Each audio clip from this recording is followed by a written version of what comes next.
The moment I heard my daughter's scream echo down the school hallway, sharp, terrified, and unlike anything I had ever heard, my entire world stopped. I dropped everything and sprinted toward her classroom, my heart banging against my ribs so hard it felt like it might crack. But when I reached the door, it was locked, from the inside. I pounded on it with everything I had, shouting her name, but all I heard was her trembling voice begging someone to stop.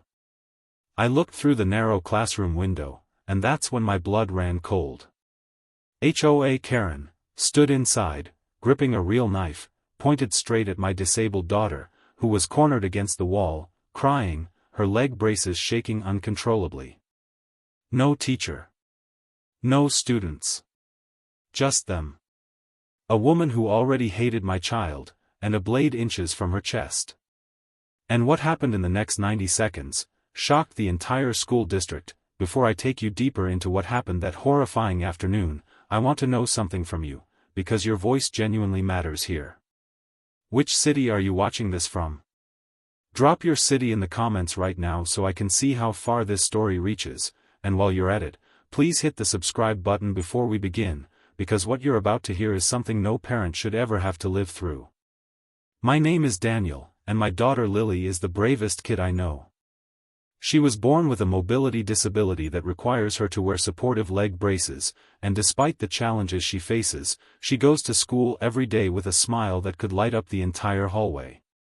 But for some reason, HOA Karen, yes, the same neighborhood woman who complains about everything from our mailbox color to the speed I drive at 12 miles an hour, developed an unexplainable obsession with my daughter. She claimed Lily walked too slow, blocked sidewalks, and even once said she was bad for community aesthetics. At first, I ignored her hateful comments, thinking she was just another miserable HOA enforcer with too much free time. But over the last few weeks, her behavior became darker, more aggressive, more personal, and the school even warned me about her showing up unannounced near classrooms. I tightened my guard, reported her twice, and kept hoping she would eventually back off. But I was wrong. Terribly wrong. Because no matter how many times people warned me she wasn't stable, I never imagined Karen would walk into my daughter's school classroom, with a knife, and prove to the whole world how dangerous she truly was. The moment the classroom door rattled beneath my fists, the sound echoed through the deserted hallway like thunder, but inside that room, everything felt silent, suffocating, frozen in a nightmare I still can't wake up from. Through the narrow glass panel, I could see Lily's small body pressed against the far wall, her leg braces trembling violently as her knees buckled under pure terror, her hands lifted instinctively in front of her as if they could stop what stood only a few feet away, a woman who had crossed every boundary in the HOA rulebook and was now crossing the one between sanity and absolute madness. HOA Karen stood over my daughter with a gleaming kitchen knife clutched so tightly her knuckles were white, her eyes wide, unblinking, and filled with that same unsettling rage I had seen in her many times, but never like this. Her voice, sharp and venomous, cut through the room in a way the knife almost did. You think you can just walk around like you own the place? You slow everything down. You're ruining this school, ruining the community, everyone knows it. Lily flinched at every word, tears blurring her vision as she tried to slide sideways along the wall, her braces scraping against the linoleum floor, squeaking, an awful, helpless sound that only fueled Karen's anger. I slammed my shoulder against the door again, feeling the metal frame bite into my skin. Open the door. Karen, step away from her. I screamed, but Karen didn't even turn. She kept her entire attention locked on my daughter, as if Lily was prey and she was something else. Something feral. Something broken. Stop moving. Karen hissed, stepping forward, raising the knife higher. That was the moment Lily's voice cracked into the air like a shattered window. Please, please don't hurt me, she whispered, her voice so tiny, so terrified, it made my entire body shake with a rage I didn't know I was capable of. Behind me, two teachers appeared, panic plastered across their faces. Oh my God, Daniel, she locked it. She locked it from the inside, one of them cried, fumbling with the emergency keys that weren't even for this wing of the building. Another staff member ran down the hall yelling for the principal, alarms beginning to beep as someone triggered the school's internal alert. But all I could see was my little girl, and the knife inching closer to her. I hit the door again, harder, ignoring the pain shooting up my arm. "Karen! Put the knife down now!" I roared, but Karen finally snapped her head toward me, and the look in her eyes was something I will never forget, cold, empty, and certain. "She's the reason everything is falling apart, Daniel," she spat, her voice trembling with conviction. "She blocks the sidewalks, she ruins the view, she slows everybody down. People like her don't belong here." My blood boiled so suddenly I felt dizzy. "She's a child," I shouted, but Karen waved the knife, her breathing heavy, erratic. "A child who brings down property value," she shrieked, turning back toward Lily, who was now pressed so tightly against the corner that her small body seemed swallowed by the shadows of the room. She hiccuped through sobs, "Daddy, please," and that single plea shattered whatever was left of my restraint. I took 3 steps back and slammed my entire weight into the door. The metal groaned. The glass shook. Karen's head jerked toward me just as the principal ran up with another staff member carrying the right set of keys. Hands trembling, he shoved the key in, but the internal bolt Karen had slammed shut kept the door from moving even an inch. Lily fell to her knees as her legs gave out, her braces clattering loudly on the floor, and Karen raised the knife again, poised not just to threaten, but to strike. The principal yelled through the door, "Karen, stop. Police are on their way," but she didn't seem to hear him. Her entire world in that moment existed between herself and my daughter, or the reason the HOA hates me. "You turned everyone against me," she screamed, even though none of it made sense, none of it was rooted in reality. The teachers behind me began crying. One whispered, "We need to break it, we need to break it now." Every second felt like a lifetime as I charged the door again and again, my shoulder throbbing, my breath ragged, my voice raw from yelling. "Lily, keep your eyes on me. I'm right here." I shouted, and she did, her eyes wide, filled with an ocean of fear but also a spark of trust that I'd get to her in time. Karen took one final step toward her, knife raised fully now, her twisted smile stretching across her face like a crack in glass.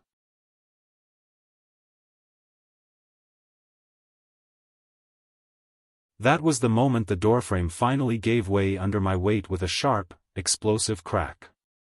The door burst inward, teachers screaming, papers flying, the room exploding into chaos. I lunged forward, ready to grab Karen, to shield my daughter, to do anything, but what happened in the next 2 seconds was something none of us expected.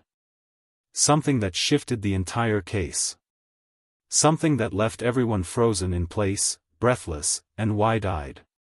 Because Karen didn't run, didn't fight, didn't even scream, she did something far worse. The moment the door burst open, everything exploded into motion at once, teachers shrieking, papers swirling, desks scraping across the floor as bodies rushed into the room, and for a split second, I froze, expecting Karen to attack, to slash out wildly, to turn that knife on anyone, but instead, she did something so delusional it left everyone stunned. She dropped the knife on the floor, kicked it toward Lily, and screamed, "She tried to stab me. This child is dangerous," as if the entire hallway hadn't just watched her corner my daughter with the blade. My heart lurched as Lily collapsed into sobs, her braces buckling under her again, her little hands shaking uncontrollably as she pushed the knife away from herself with the tip of her shoe. "No, no, she pointed it at me," she cried, breath choking inside her chest. I rushed to her, scooping her up, feeling her trembling so hard it felt like holding a leaf in a hurricane. "You're safe, baby. Daddy's here," I whispered, even though I wasn't sure I believed it myself. Behind me, the principal stood rooted to the spot, his face pale, eyes wide with disbelief as he watched Karen stumble backward dramatically, pressing a hand to her chest as if she were the victim. She was attacking me. She locked the door to trap me. Karen shouted hysterically. "That child is unhinged. She blocked me from leaving. She grabbed the knife first. The teachers recoiled at her words, confusion flashing across their faces before turning back into horror, because nobody, not a single person, believed her for even a second. The principal snapped into action, stepping between us and Karen with a firmness I had never seen in him before. Karen, drop the act. Security and police are already on their way. You need to sit down. But Karen didn't sit, she started pacing rapidly, muttering to herself, this is all her fault, this all started because the HOA won't enforce rules, she slows everyone down, she lowers standards, she lowers property value. She jabbed a finger toward Lily as if she were pointing at a full-grown criminal instead of a crying disabled child. The HOA handbook clearly says, this isn't an HOA hearing, this is a school, the principal barked, shaking as he pulled out his phone to call emergency services. The moment he mentioned 911, Karen faltered, her bravado flickering. She tried to bolt toward the door, but two staff members stepped in front of her, blocking her path. I'm not staying here, she hissed. You people don't understand what she does to the neighborhood, what she does to me. I held Lily tighter, her tears soaking into my shirt as her breathing grew fast and shallow.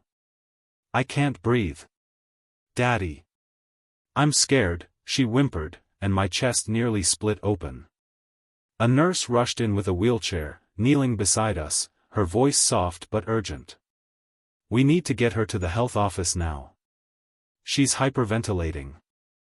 I nodded, lifting Lily carefully into the wheelchair as she clung to my hand like it was the last solid thing in the world.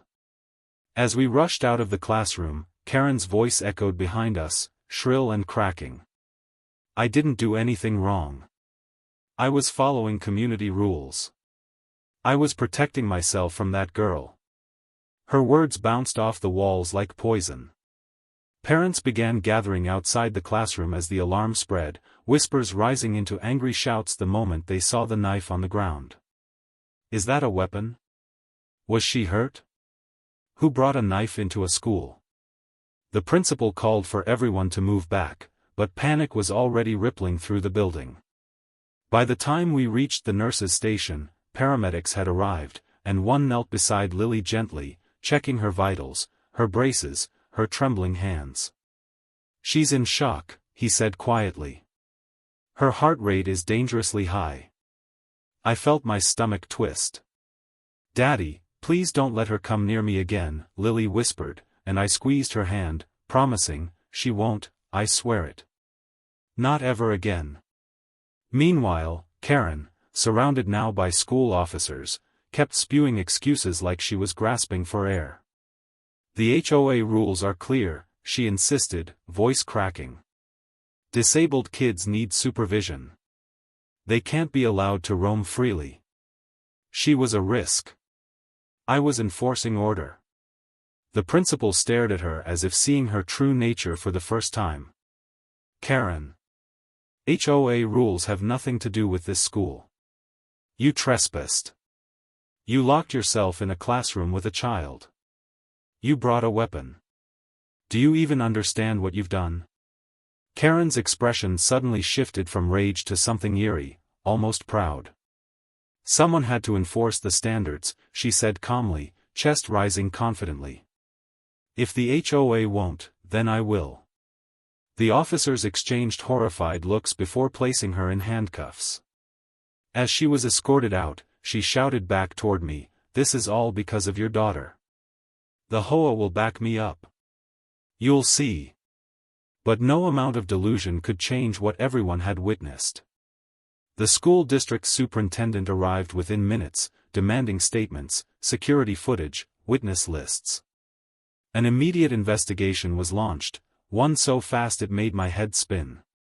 Meanwhile, the paramedics prepared Lily for transport, refusing to take chances with a child who had just been terrorized at knife point.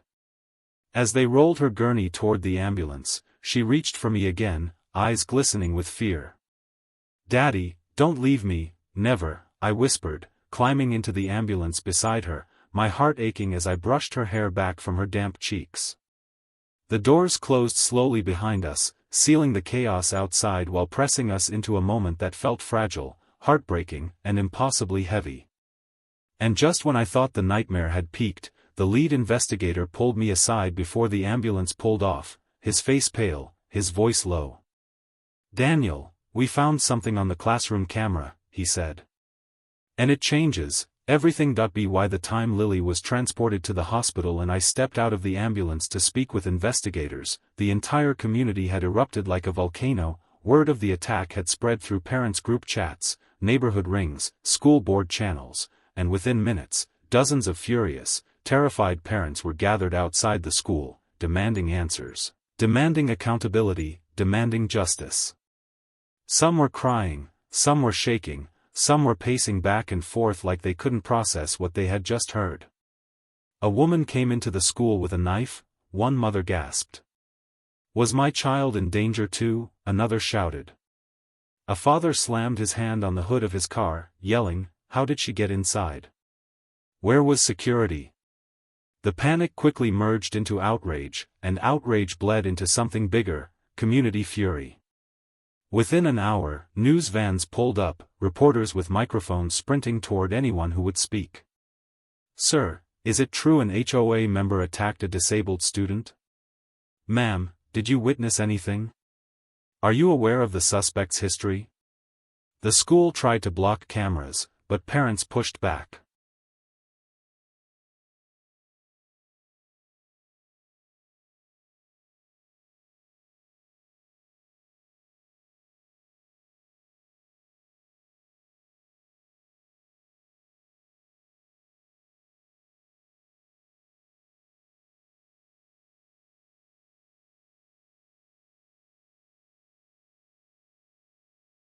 Their voices rising into a storm. "We want answers. We want safety for our kids. Where was the staff?" A reporter caught sight of me and rushed over. "Are you the father? Can you confirm?" But I couldn't speak yet. I was still shaking, my mind playing the scene over and over, Lily's braces trembling, Karen's knife raised, that twisted smile. Inside the school building, the superintendent held an emergency meeting with parents, but the moment she stepped into the auditorium, the room exploded into shouting. My kid could have been next. How did she even get past the front desk? Why wasn't the door immediately unlocked? What is this school doing to protect our children? The superintendent tried to calm them, but more parents poured in, demanding to know who Karen was, how she'd infiltrated the school, and why she wasn't stopped earlier. Then, neighbors began talking. And what they revealed poured gasoline on the fire. One neighbor stepped forward, shaking with anger. "Karen has been harassing families for years." Another chimed in, "She once followed my autistic son home accusing him of ruining the sidewalk." A third added, "She slashed someone's car tires last summer because they parked too close to her mailbox." Someone else muttered, "She even called the police on kids playing tag, said they were violating HOA noise standards." The room gasped. People turned on each other. Why wasn't she reported? Why didn't the HOA take action? Why didn't anyone warn the school? By evening, #JusticeForLily was trending across social media. TikTok exploded with parents recording angry videos. "This woman walked into a school with a knife and threatened a disabled child. This is attempted murder." Instagram posts spread, people sharing Lily's story, demanding accountability from the HOA, tagging the school district and local police. Facebook groups turned into war zones, half the HOA defending Karen with bizarre excuses: "She's misunderstood, she's strict but fair, she was enforcing community standards," and the other half calling for her immediate removal, chanting that she was dangerous and delusional. A petition demanding Karen be banned from all HOA activities and school grounds forever reached 10,000 signatures in under 5 hours. Meanwhile, at the hospital, Lily lay in bed with her arms wrapped around a stuffed bear a nurse had given her, her voice still shaking as she whispered, "Daddy, are people mad at me?" I swallowed hard. "No, sweetheart, people are standing with you. They love you. They're fighting for you." And it was true, flowers, cards, teddy bears, handmade drawings from kids began arriving at the hospital. Dozens of families waited in the lobby just to give us support, prayers, or simply to say, "We're with you." But while the community rallied around Lily, Karen was busy doing the exact opposite. She doubled down harder than ever. When reporters finally caught her being escorted out of the police station for transport, she shouted into the cameras, "I did nothing wrong. That girl is dangerous. She attacked me. I was following HOA rules." The internet erupted again. Comment sections were filled with disbelief. Is she insane? How is she the victim? She brought a knife into a school. Even after being arrested, she showed zero remorse, screaming at officers, "I want my HOA lawyer. They will defend me." But the outrage hit a boiling point during the emergency school board meeting held that night.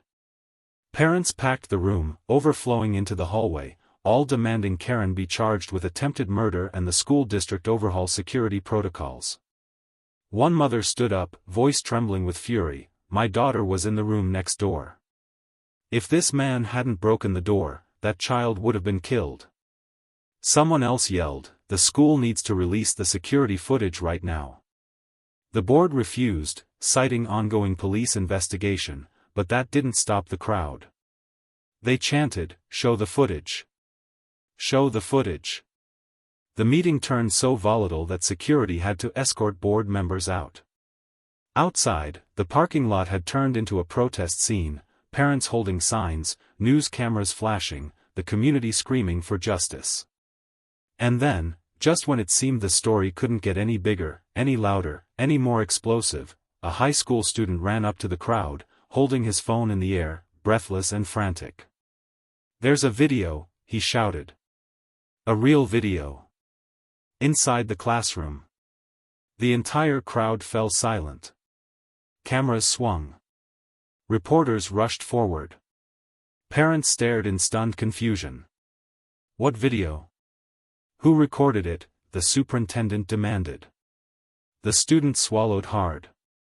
Someone found the recording from the classroom's hidden safety camera."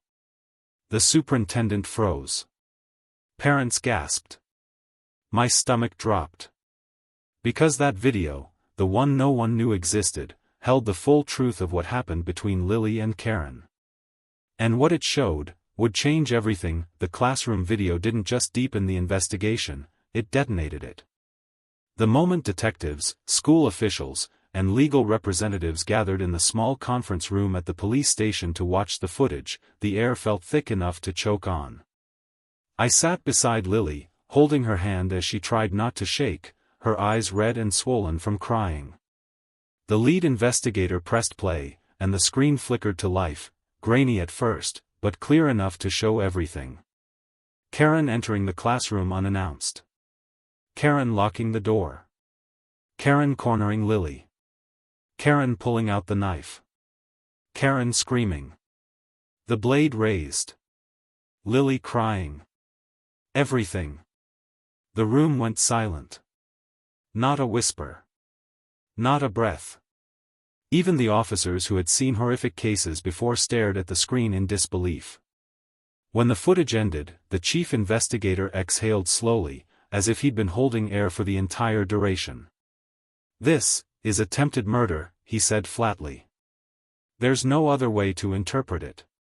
Karen's earlier claims crumbled instantly, her narrative dissolved like dust between fingers. But the deeper investigators dug, the uglier the truth became. They traced the knife, checked serial numbers, packaging logs, and supplier data, and what they found made everyone recoil. The knife came from the HOA's office kitchen. Not from a random thrift store. Not from Karen's home. From the HOA building itself, meaning she had planned this. She took the knife from her workplace, hid it on her body, entered a school, and sought out my daughter with intent. The HOA president, when questioned, tried to pretend surprise. "We didn't give her permission to take anything. We don't condone violence."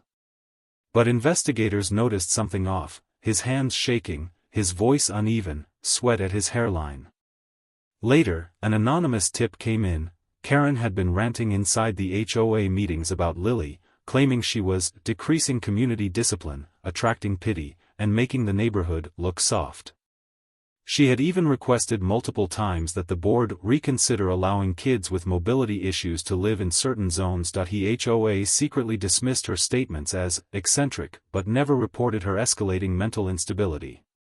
That's when the investigators turned to Lily for a formal statement. A child specialist sat beside her, guiding her gently as she recounted what happened. Lily's voice trembled as she spoke, but when she said the next words, the entire room stiffened. She told me I was infecting the neighborhood with weakness. She said if I didn't leave, she would teach me a lesson the whole world would understand. The detective's jaw clenched. She said that before today? Yes, Lily whispered, tears dripping onto her hands. Last week, outside school. My vision went red-hot with rage. The investigators exchanged horrified looks, the kind that silently agreed, this was premeditated. A deliberate hunt. They continued digging. Karen had been seen lurking near the school twice in the last 2 weeks, once near the playground, once near the front office. She lied to staff, saying she was checking sidewalk compliance. Footage from school cameras showed her pacing near Lily's classroom 2 days before the attack. My fists clenched so tight my knuckles turned white. Why didn't the school stop her? I asked through gritted teeth. The superintendent swallowed. We didn't realize she was a threat. We thought she was just overbearing. Overbearing?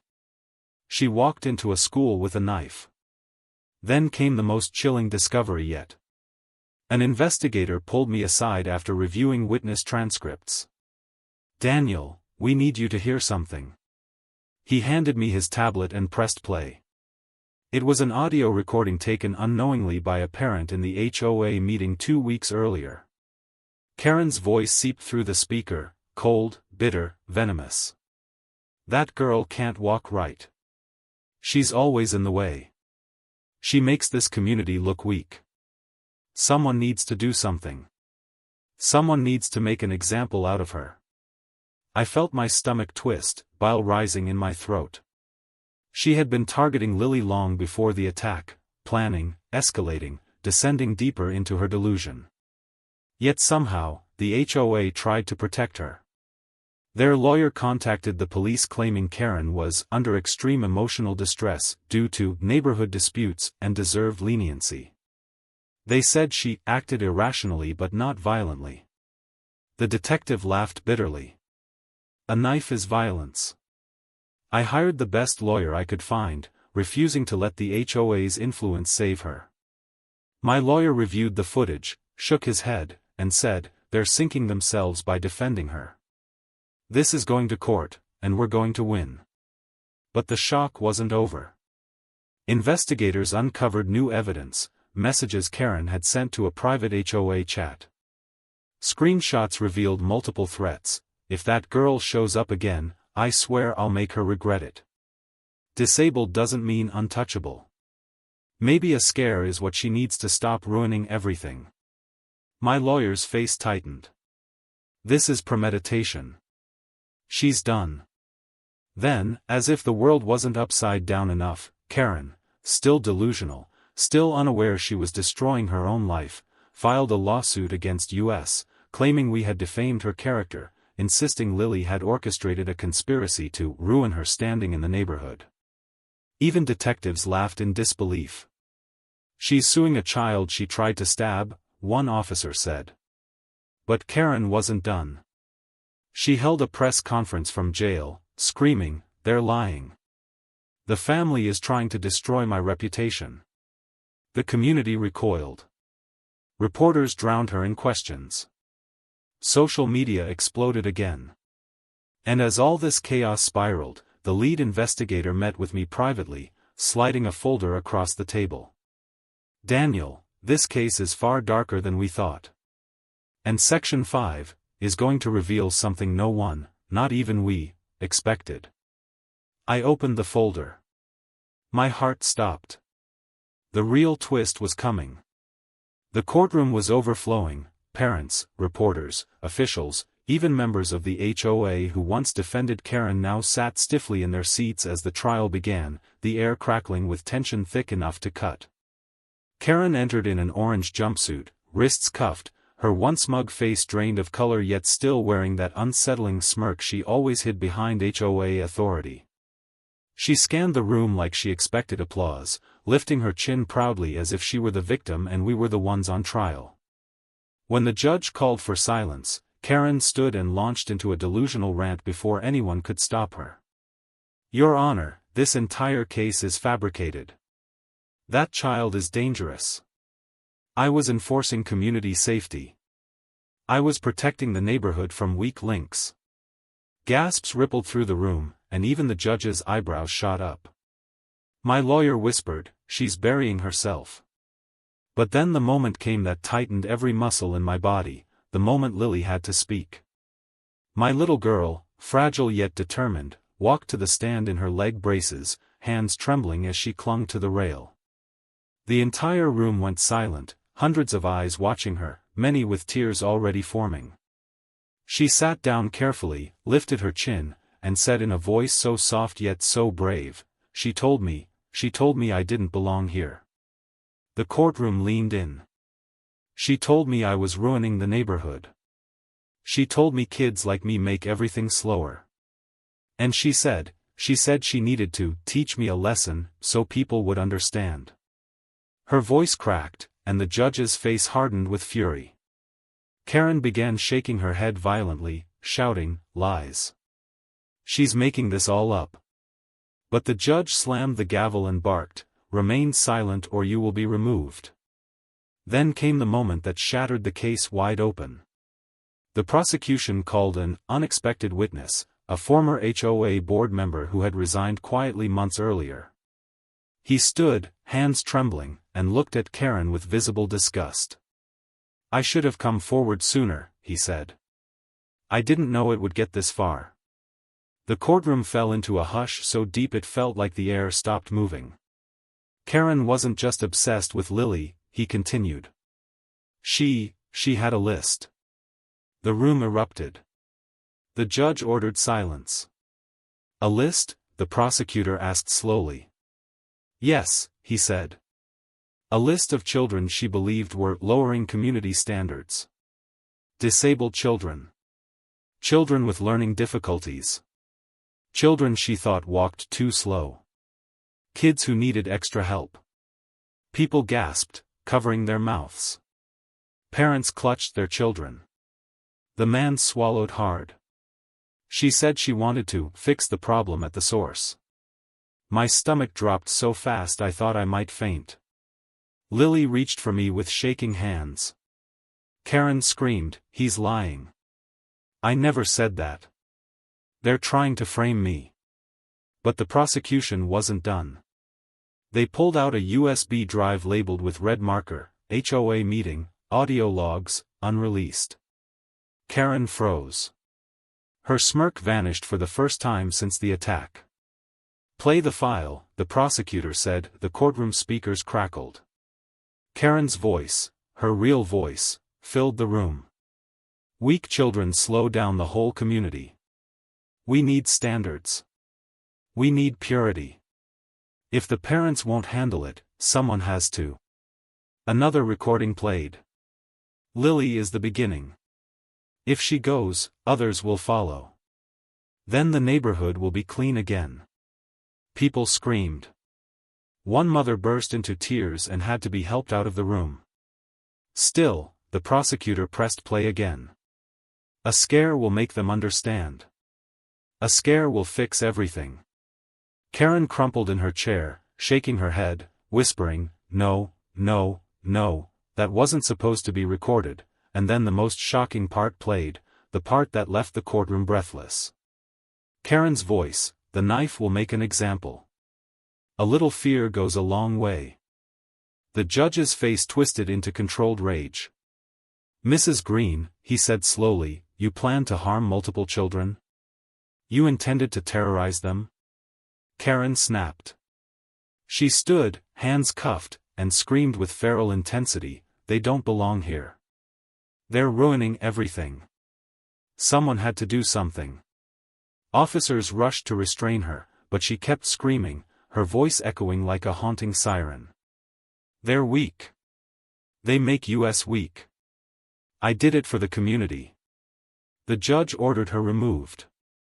As officers dragged her out, she kept kicking, screaming, "The HOA will save me.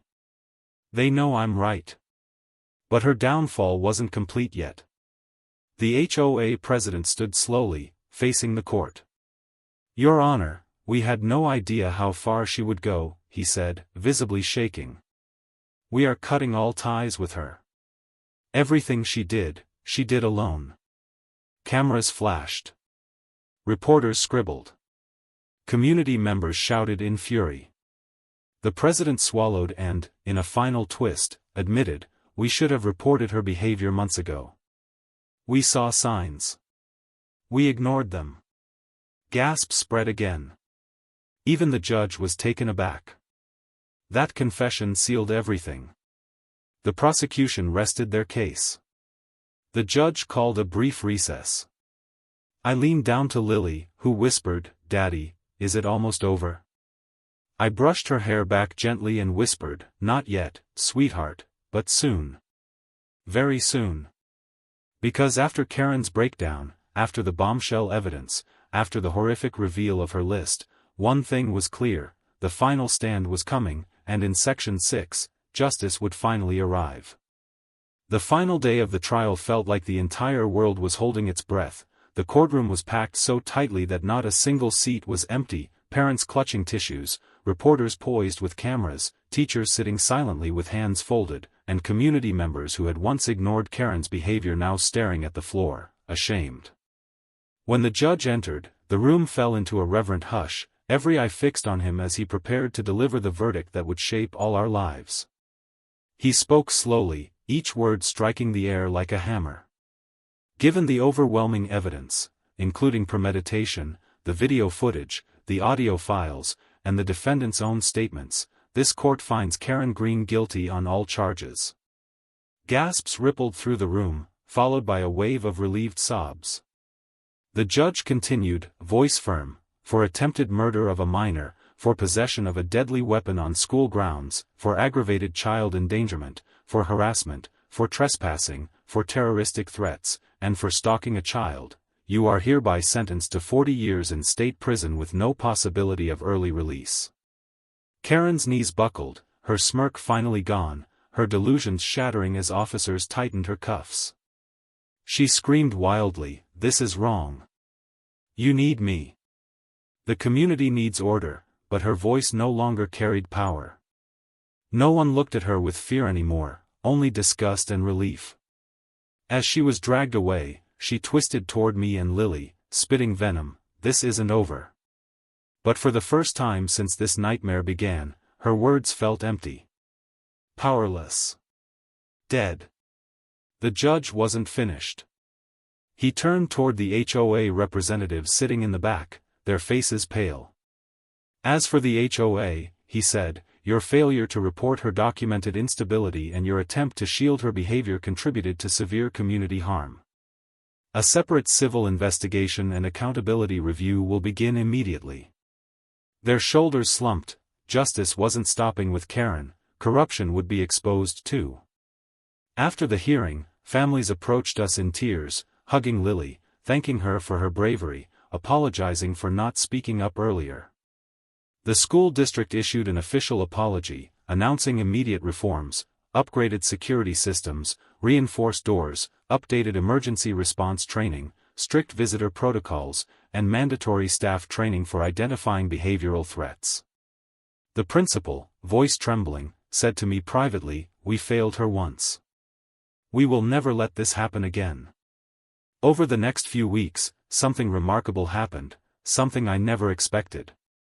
The same community that had once been silent, hesitant, too afraid to challenge Karen's cruelty, now came together in a way I had never seen before. Neighborhood families who barely spoke to each other began walking their kids to school together. Parents organized support groups. Neighbors left flowers, cards, even meals by our doorstep. Kids drew bright, colorful posters reading, "Lily is strong," and "We love you." The once quiet sidewalks Karen claimed my daughter, slowed down, were now filled with neighbors proudly walking beside her, making sure she knew she wasn't alone. The HOA underwent a complete restructuring after a flood of complaints and resignations. The new board publicly banned Karen from the community forever and implemented strict mental health and ethical oversight, something that should have been done years ago. And as for Lily, her journey to healing was slow, delicate, and layered with moments of fear, but every day she grew a little stronger. For weeks she woke up crying, terrified Karen would return, terrified she'd hear the echo of that knife scraping the floor. But therapy, love, and relentless support began to mend her spirit. One morning, she looked up at me with soft determination and said, "Daddy, can I try going back to school today?" My heart tightened, but I nodded. "Only if you're ready." She held my hand tightly as we walked through the newly secured front doors, her braces clicking softly on the polished floor. Students and teachers stopped what they were doing, and then something incredible happened. They clapped. Not out of pity, not out of pressure, but out of respect. Out of admiration. Out of love. Lily blushed, then smiled, a real smile, warm and bright, the kind I feared I might never see again.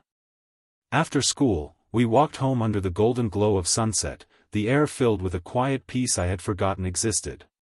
She looked up at me, her eyes soft and thoughtful. "Daddy," she whispered, "do you think bad people ever stop being bad?" I knelt down beside her, brushing her hair back gently. "I don't know, sweetheart," I said honestly. "But I do know this, no bad person will ever stop you. Not while I'm alive." She wrapped her arms around me, whispering, "I love you," and in that moment, everything felt whole again. That night, as I tucked her into bed, I realized something important. This story wasn't just about justice, or fear, or survival. It was about courage. About resilience. About a little girl whose strength forced a community to wake up, stand up, and change. It was about a father who refused to break. It was about darkness that tried to swallow us whole, but failed. And as Lily drifted off to sleep, holding her stuffed bear tightly, I finally understood, after everything we had survived, we were not broken. We were stronger than ever. And this time, truly, finally, we were safe. Before we end this story, I want to speak straight from my heart to you. If you're a parent, a sibling, a friend, or even someone who's ever felt less than because of how you look, walk, move, or live, please know, you matter, you belong, and nobody has the right to make you feel like a problem. If you watched all the way till here, do one thing for me right now. Comment the name of your city below so Lily and I can see how many people around the world are standing with us tonight. And if this story touched you, made you angry, made you think, or made you feel anything at all, please hit that subscribe button so you never miss what comes next. Because this isn't the last time someone underestimates the wrong family, and in the next story, let's just say another HOA Karen crosses a line she can never uncross. Stay safe, stay kind, and stick around, our next episode is already on its way.